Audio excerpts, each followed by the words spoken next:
दुनिया की कुछ अनोखी और अजीब घटनाएं जिन्हें आपने शायद ही पहले कभी सुना होगा।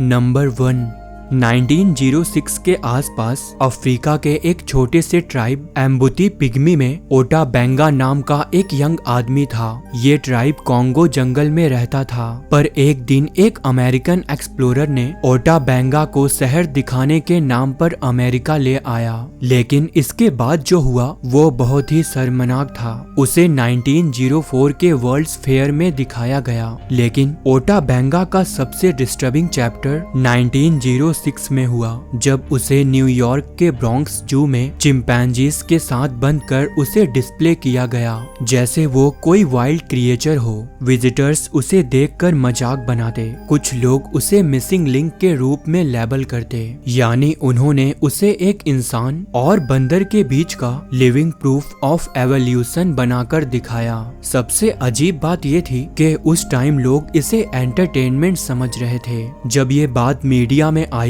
तो अफ्रीकन अमेरिकन कम्युनिटीज और चर्चेस ने प्रोटेस्ट शुरू किया। काफी बैकलैश के बाद जू ने ओटा बेंगा को केज से निकाल दिया, लेकिन उसकी जिंदगी तब तक इमोशनल और साइकोलॉजिकल ट्रॉमा से भर चुकी थी। उसने कुछ साल अमेरिका में रहने की कोशिश की, इंग्लिश सीखी, लेकिन वो अपने घर वापस नहीं आ सका। आखिरकार 1916 में सिर्फ 32 साल की उम्र में ओटा ने डिप्रेशन में आकर सुसाइड कर लिया। ओटा बेंगा की कहानी हमेशा याद दिलाती है कि साइंस और एंटरटेनमेंट के नाम पर इंसान को ऑब्जेक्ट बना देना कितना क्रूर हो सकता है।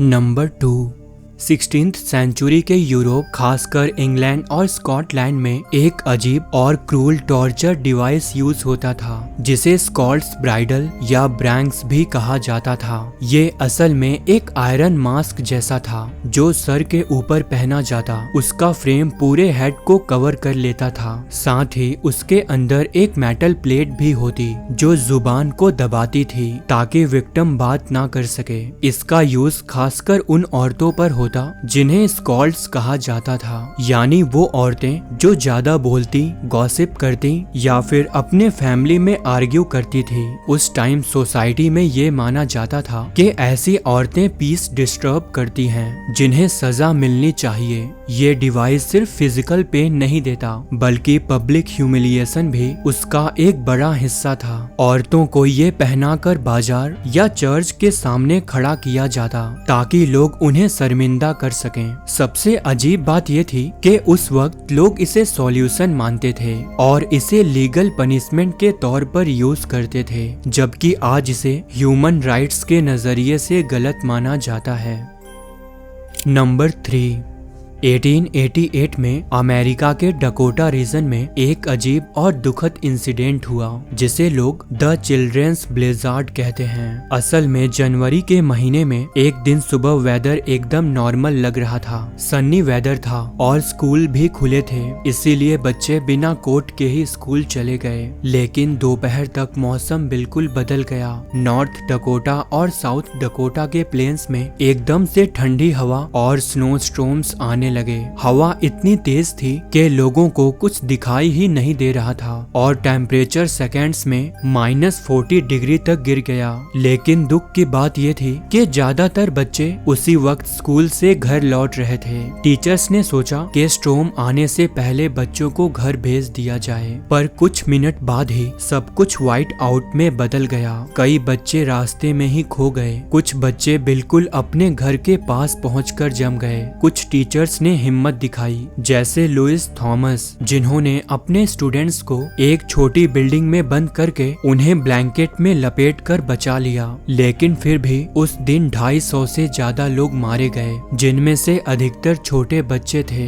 अजीब बात यह थी कि सुबह तक सब कुछ बिल्कुल नॉर्मल था, लेकिन कुछ घंटों में ये एक हॉरर स्टोरी बन गया। इस इंसिडेंट ने अमेरिका को हमेशा के लिए बदल दिया। उसके बाद वेदर फॉरकास्टिंग सिस्टम और स्कूल सेफ्टी रूल्स को और स्ट्रॉन्ग बनाया गया। नंबर 4, 1940s से 50s के बीच स्वीडन के वाइपरहोम हॉस्पिटल में एक ऐसा एक्सपेरिमेंट किया गया जिसे मेडिकल हिस्ट्री के सबसे कंट्रोवर्शियल एक्सपेरिमेंट्स में से एक माना जाता है। इस हॉस्पिटल में मेंटल डिसएबिलिटीज वाले पेशेंट्स को रखा जाता था। स्वीडिश गवर्नमेंट और डेंटिस्ट ने ये पता लगाने की कोशिश की कि दांत में कैविटी किस वजह से होती है। इसके लिए उन्होंने हॉस्पिटल के पेशेंट्स को बिना उनकी मर्जी के एक ह्यूमन एक्सपेरिमेंट बना दिया। पेशेंट्स को अलग अलग ग्रुप में बांटा गया। किसी ग्रुप को नॉर्मल खाना दिया गया और किसी को शुगरी फूड्स जैसे चॉकलेट्स और कैंडी दी गई। साथ ही एक ग्रुप को एक्स्ट्रा स्टिकी टॉफी रोज खिलाया गया। ये टॉफी जानबूझकर ऐसी बनाई गई थी कि दांतों में चिपक जाए और इजीली क्लीन ना हो। कुछ समय बाद देखा गया जिन्होंने ज्यादा शुगर और स्टिकी टॉफी खाई उनके दांत बहुत तेजी से खराब हो गए। साथ ही कुछ लोगों के दांत टूट गए। डॉक्टर्स ने ये सब रिकॉर्ड किया, फोटोज लिए और ये प्रूव कर दिया कि शुगर कैविटी का सबसे बड़ा कल्प्रिट है। इससे पहले साइंटिस्ट के पास ये बात सिर्फ एक थ्योरी थी, लेकिन सबसे अजीब और गलत बात ये थी कि ये सब एक्सपेरिमेंट्स उन लोगों पर किए गए जो मेंटली डिस्टर्ब थे। मतलब उन्हें अपने आप को डिफेंड करने का चांस ही नहीं दिया गया। आज स्वीडन में इसको एक एथिकल स्कैंडल माना जाता है। नंबर 5, 7 जनवरी 1950 की शाम को 11 लोगों के एक ग्रुप ने एक ऐसी रॉबरी को अंजाम दिया जिसे अमेरिका का सबसे परफेक्ट रॉबरी कहा जाता है। असल में ये लोग बॉस्टन के ब्रिंक्स बिल्डिंग में घुसे जहां बैंक्स का सारा पैसा रखा जाता था। उन्होंने पुलिस यूनिफॉर्म जैसी ड्रेस पहनी हुई थी और सबके पास गन्स थे। सबसे अजीब बात ये थी कि उन्होंने इस रॉबरी को एकदम साइलेंट और वेल प्लान्ड तरीके से एग्जीक्यूट किया। बस 30 मिनट के अंदर उन्होंने वॉल्ट से $2.7 मिलियन कैश और $1 मिलियन के सिक्योरिटीज लूट लिए। उस वक्त के हिसाब से ये अमेरिका की सबसे बड़ी लूट थी। हैरान करने वाली बात ये थी कि वो बिना एक भी गोली चलाए वहाँ से निकल गए। पुलिस और FBI के लिए ये केस एक नाइटमेयर बन गया क्योंकि रॉबर्स ने कोई क्लियर क्लू नहीं छोड़ा। 6 साल तक इन्वेस्टिगेशन चलता रहा पर कुछ सॉलिड प्रूफ नहीं मिला। लेकिन एक ट्विस्ट आया। 6 साल पूरा होने से कुछ दिन पहले एक रॉबर अपने पार्टनर्स पर शक करने लगा कि वो उसके शेयर के पैसे चुरा लेंगे। इसीलिए उसने अपने आप को बचाने के लिए पुलिस को सब सच बता दिया और दूसरे रॉबर्स के खिलाफ गवाही दे दी। आखिरकार 11 में से 8 लोग अरेस्ट हुए और उन्हें सजा मिली। कुछ लूट रिकवर हुआ लेकिन चोरी का एक बड़ा हिस्सा कभी वापस नहीं मिला। सबसे इंटरेस्टिंग बात यह थी कि 1950 की इस चोरी को उस वक्त क्राइम ऑफ द सेंचुरी कहा गया क्योंकि इसकी प्लानिंग बिल्कुल प्रोफेशनल तरीके से की गई थी जिसने पूरे अमेरिका को हिला दिया था।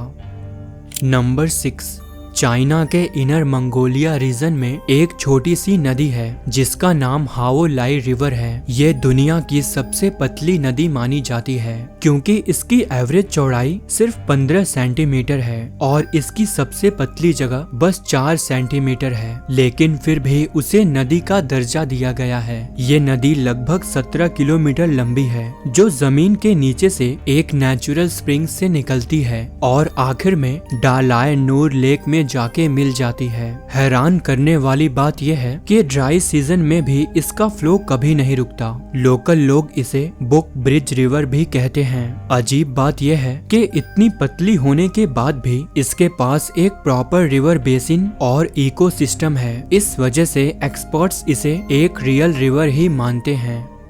नंबर 7, अमेरिका में 1960s के आसपास एक अजीब और फैसिनेटिंग कॉन्सेप्ट पॉपुलर हुआ जिसे क्रायोनिक्स कहा जाता है। इसमें किसी मर चुके इंसान के शरीर या सिर्फ दिमाग को बहुत ठंडे टेम्परेचर में फ्रीज करके स्टोर किया जाता है ताकि फ्यूचर में जब साइंस काफी एडवांस हो जाए तो उसे वापस जिंदा किया जा सके।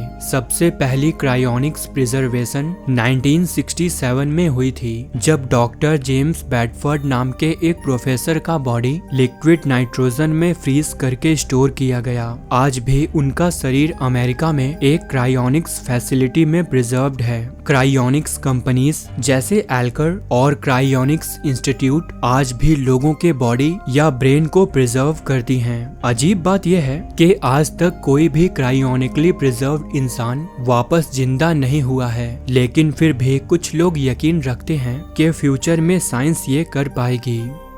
दोस्तों, इनमें से कौन सी घटना आपको सबसे ज्यादा शॉकिंग लगी? कमेंट में मेंशन जरूर करें। साथ ही वीडियो को लाइक और शेयर करना ना भूलें। मिलते हैं नेक्स्ट वीडियो में। धन्यवाद।